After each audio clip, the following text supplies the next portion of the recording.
erreichen wir Wien-Praterstern.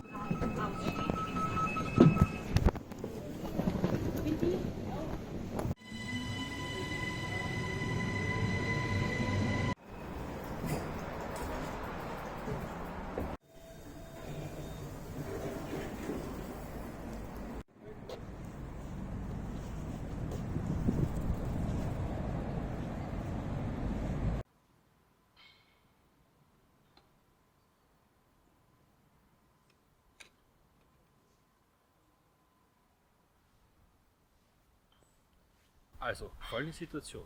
25% der Wiener und Wienerinnen nutzen ein Auto, um sich fortzubewegen. 7% nutzen ein Rad. Zum Vergleich, im Jahr 2010 waren es noch 5%. Wer sind die Leute, die regelmäßig mit ihren Radis unterwegs sind? Wie kann die Politik ihnen unter die Arme greifen? Und was sind die Vorteile, die die Stadt daraus ziehen kann? Darum soll es heute gehen. Aber zuerst ein Selbstversuch.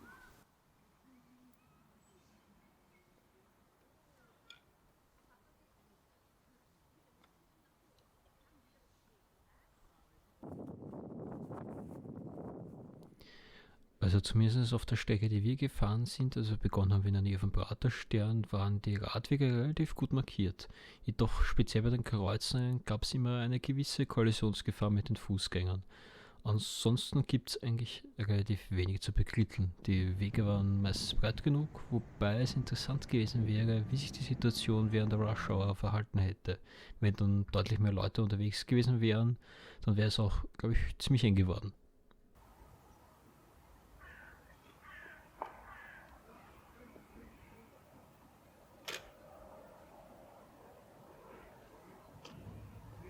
So sieht es also in der Innenstadt aus. Aber wie ist es weiter draußen?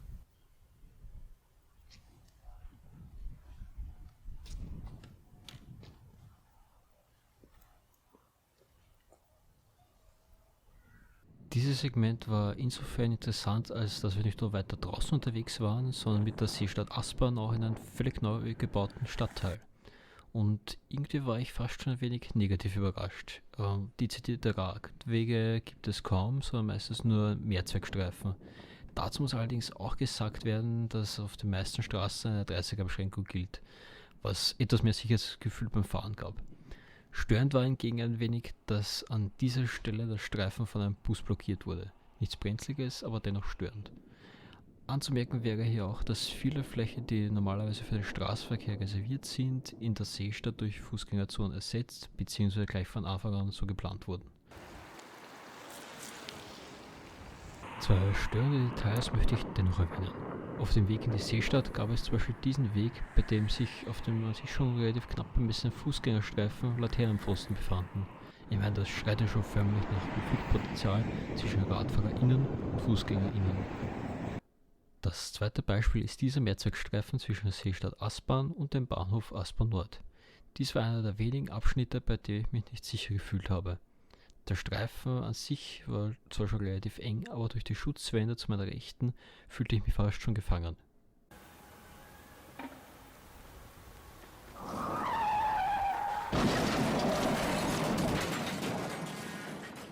Nun, da wir gesehen haben, wie es ist, in Wien Fahrrad zu fahren, versuchen wir die Frage zu beantworten, wer die Leute sind, die in Wien regelmäßig mit ihrem Drahtesel unterwegs sind.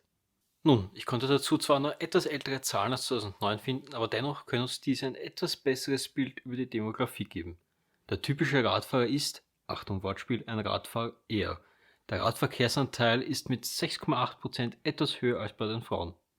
Altersmäßig sind vor allem 20- bis 59-Jährige am meisten vertreten. Bei Personen in Ausbildung bzw. Erwerbstätigen ist der Radverkehrsanteil dabei am höchsten.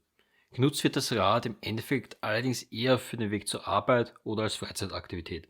Was nun die geografischen Unterschiede angeht, so sind vor allem die inneren Bezirke und die Bezirke über der Donau, also Floridsdorf und Donaustadt, mit jeweils einem Radverkehrsanteil von etwa 8% am stärksten vertreten. Sehen wir uns einmal das derzeitige Netzwerk für Fahrräder an. Insgesamt stehen im Moment 1468 Kilometer Radnetzwerk 2800 Kilometer Straßennetz gegenüber. Von der Wiener Radlobby werden allerdings die Zahlen bzw. wie diese medial dargestellt werden kritisiert, dass es sich bei den wenigsten Kilometern, nur etwa 10%, wirklich um reine Radwege handelt. Zugezählt werden nämlich auch Mehrzweckstreifen und verkehrsberuhigte Bereiche. Ulrich Reth von der TU Wien kritisiert vor allem den Fakt, dass das Wiener Radnetz der reinste Fleckerlteppich ist. Ja, ich würde sagen, es ist ein Fleckerlteppich. Es gibt teilweise gute Radinfrastruktur in ausreichender Breite und teilweise große Lücken dazwischen. Und der Radinfrastruktur funktioniert halt nur dann wirklich gut, wenn es ein zusammenhängendes Netz gibt, wo sich die Nutzerinnen sicher fühlen, und zwar über den ganzen Weg und nicht nur auf einzelnen Teilstücken. Und entsprechend wichtig wäre es, das eben zu vervollständigen. Ein wichtiger Faktor, der bei diesen Wegen auch bedacht werden muss, ist Sicherheit. Mal ganz ehrlich, auf welchen Radweg will ihr eher fahren? Diesen hier? Oder diesen hier? Zu diesem Thema gibt es später aber mehr. Wie man den Verkehr klimaneutraler und effizienter gestaltet, ist wohl eine der größten Herausforderungen unserer Zeit. Debatten sind oft emotional geführt. Beide Seiten, in diesem Fall Autofahrer gegen Radfahrer, haben einige Argumente, die nicht ohne weiteres beiseite geschoben werden können. Ein Argument der Autofahrer ist zum Beispiel, dass sie für die Straßen zahlen und demnach auch ein Recht auf diese Flächen haben. Dazu muss man allerdings sagen, dass ein nicht unerheblicher Teil von jedem Steuerzahler kommt. Außerdem verursachen Autos durch ihre Abgase und die Abnutzung der Straßen auch Kosten. Ein weiteres und durchaus starkes Argument ist, dass der öffentliche Verkehr und Fahrräder örtlicher beschränkt sind, während der motorisierte Individualverkehr deutlich flexibler ist. Es gibt auch sehr gewichtige Argumente für Fahrräder bzw. gegen Autos. Das größte Argument sind die vorhin bereits erwähnten Abgase. In Wien kommen allein 42% der CO2-Emissionen aus dem Verkehrsbereich. Die Folgen für unsere Umwelt muss ich hierbei, glaube ich, nicht weiter erklären. Dann kommen die bereits in meinem letzten Video erwähnten Parkplätze. Wenn wir hier wieder die vereinfachte Rechnung mit der Mindestfläche des Parkplatzes von 11,5 Quadratmeter und in diesem Fall den Pkw-Bestand in Wien hernehmen, kommen wir auf eine Fläche von etwa 8,3 Quadratkilometer, also ein Parkplatz, der größer ist als 12 der 23 Wiener Gemeindebezirke. Hierbei muss man wieder einige wichtige Zusatzpunkte hinzufügen, um ein vollständiges Bild von der Situation zu bekommen. Da wäre zum einen der Fakt, dass Wien die Pendler-Hochburg Österreichs ist. Jeden Tag pendeln 260.000 Personen für ihre Arbeit nach Wien. Stellt euch einfach vor, dass jeden Tag Graz nach Wien wandert. Dazu kommen auch tausende Einkaufslustige in Wiens üppig vorhandenen Shoppingtempeln. Es muss allerdings auch gesagt werden, dass ein nicht unerheblicher Teil dieser Parkplätze sich unter der Erde in Garagen befindet. Ein Vorteil des Radfahrens ist, dass es sich förderlich auf unsere Gesundheit auswirkt. Die Atemwege und der Herzmuskel werden trainiert, die Rückenmuskulatur wird gekräftigt und auch unsere Psyche wird durch eine höhere Stressresistenz gefördert. Dazu kommen die geringen Kosten des Rades, da man de facto nur Anschaffungskosten hat. Das Rad hat allerdings natürlich das Problem, dass Geschwindigkeit und Reichweite beschränkt und vom jeweiligen Fahrer bzw. Fahrerin abhängig ist. Da können aber öffentliche Verkehrsmittel vor allem in Städten behilflich sein. Für ländliche Gebiete ist es natürlich wieder eine andere Geschichte, aber darum geht es in diesem Video auch nicht. Jetzt ist natürlich auch die Frage, wie viel wird für Autos bzw. Fahrräder gebaut? Nun, da gibt es gute Nachrichten für alle FahrradfahrerInnen, denn jährlich wächst das Radnetzwerk um etwa 40 Kilometer. Allein dieses Jahr sind 21 Radwegprojekte geplant. Zu den 40 Kilometern muss man allerdings auch wieder sagen, dass auch Wege, welche von Fahrrädern mitbenutzt werden können, in die Statistik einfließen. Also nicht nur reine Radwege. Die Länge des Autonetzes stagniert währenddessen seit einigen Jahren. Das Grund sollte aber sein, den Verkehr effizienter zu machen. Die Frage ist, können Fahrräder dabei helfen und welche Rolle könnten sie dabei spielen? Da stehen wir eigentlich vor der ersten Hürde. Was bedeutet ein effizienter Verkehr? Die Fahrzeit, die Umweltauswirkungen, der Flächenverbrauch? Ich würde sagen, ein bisschen was von allen. Die Fahrzeit hat zum Beispiel auch einen Einfluss auf unsere Psyche. Wer schon einmal im Stau gestanden ist, wird verstehen, was ich meine.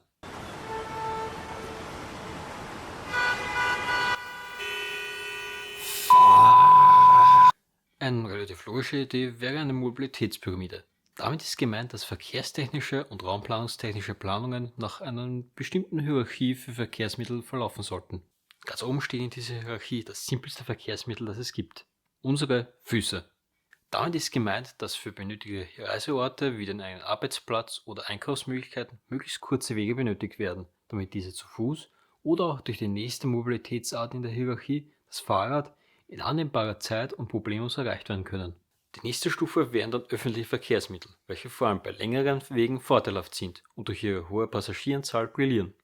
Als nächstes folgen dann Taxis bzw. Carsharing-Angebote für Fahrten, bei denen Öffi-Fahrten nicht möglich sind bzw. zu lange dauern.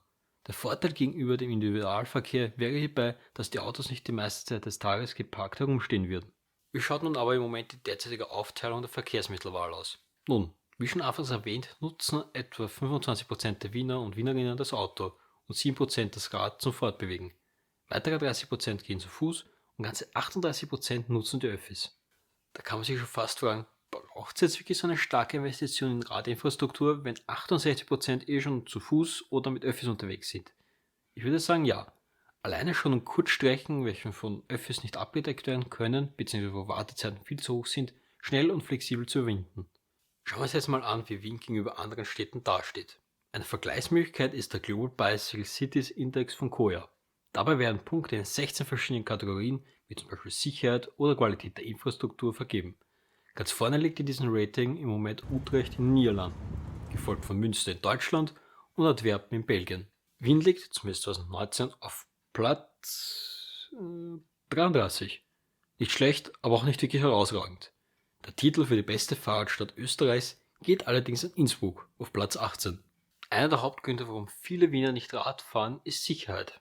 Irgendwie offensichtlich. Wenn ich schon ein Verkehrsmittel benutze, mit welchem ich bei einem Unfall fast ungeschützt bin, dann sollte das Unfallrisiko so niedrig wie möglich sein.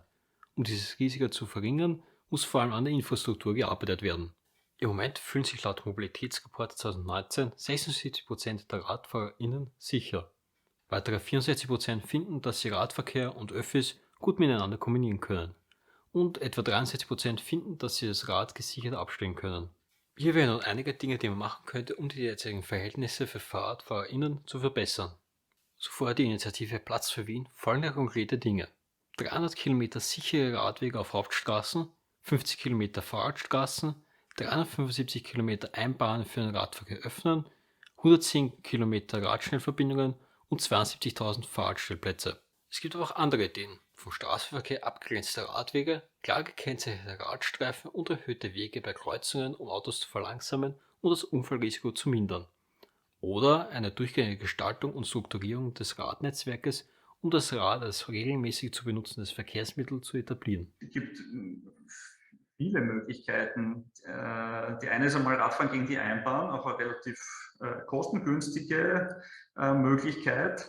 Der Radverkehr ist ja umwegsensibel, das heißt, Radfahrer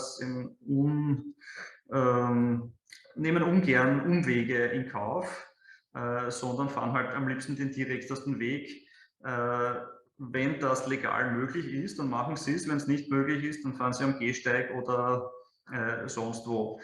Jetzt Einbahnöffnungen für den Radverkehr sind, wie gesagt, einfach kostengünstig möglich und ohne Sicherheitseinbußen auch in wirklich dem Großteil vom Wiener Straßennetz. Das heißt, das flächendeckend umzusetzen, wäre relativ einfach möglich. Außerdem sollte man auch den Autoverkehr verlangsamen, wobei man Straßen auch so gestalten könnte, dass Autos, Fahrräder sich überholen können.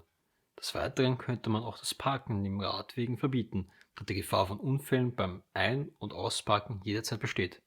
Apropos Parken, stellt euch vor, ihr fahrt zum Beispiel von euch zu Hause zur nächsten U-Bahn-Station und steht vor einem Problem: wo stelle ich mein Rad hin? Deswegen ist es wichtig, dass es auch Abstellmöglichkeiten für Räder bei wichtigen Verkehrsknoten gibt. Nun gut, Radständer gibt es eigentlich wie Sand am Meer. So hat sich die Anzahl der Stellplätze seit 2010 von etwa 27.000 auf knapp 49.000 erhöht. Was könnte man also noch besser machen? Nun, wenn ihr euer Rad abgestellt habt, werdet ihr euch vielleicht fragen, ist mein Fahrrad sicher? Wird es mir keiner fladern? Is it secret? Is it safe? Da kommt der zweite Faktor hinzu: Sicherheit. Um die Abstellmöglichkeiten diebstahlsicher zu machen, könnte man zum Beispiel Radboxen installieren, wie es schon im Vorarlberg der Fall ist. Oder aber eigene Fahrradgaragen, wie man sie zum Beispiel in Utrecht sieht. Jetzt mal ernsthaft, ich glaube, so sieht der feuchte Traum eines jeden Stadtplaners aus. Auch eine Förderung von Cargo-Bikes wäre hilfreich, um die wöchentliche Völkerwanderung zu den diversen Einkaufsmöglichkeiten etwas schöner zu gestalten. Ihr seht, es gibt viele und vor allem nicht extrem schwierig realisierbare Möglichkeiten, die derzeitige Lage zu verbessern. Aber das Verkehrssystem, denke ich, in Zukunft sollte auf öffentlichen Verkehr und Radverkehr aufgebaut sein. Natürlich Fußverkehr für die kurzen Wege. Und ich denke, der Einsatzbereich für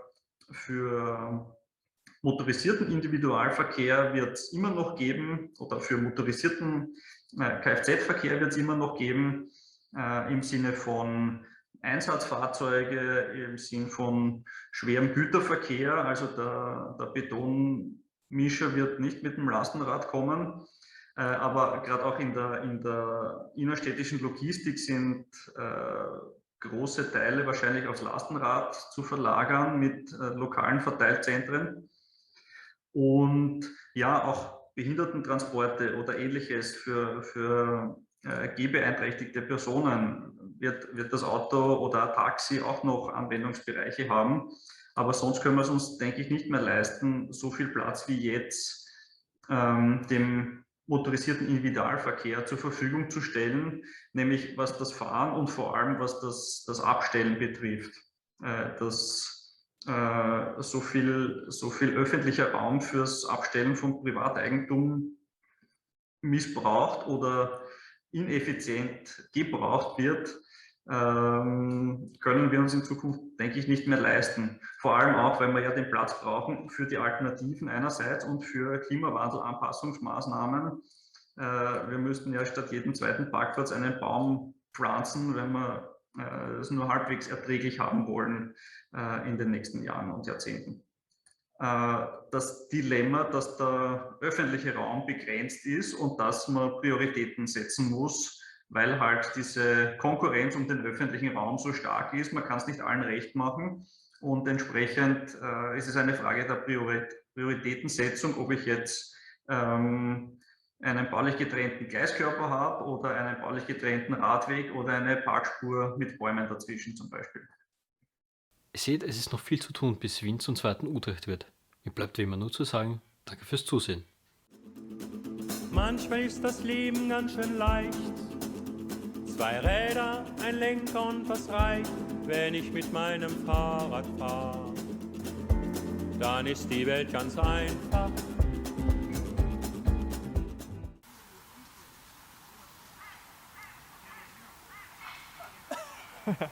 Okay, elegant. Nochmal auf Anfang.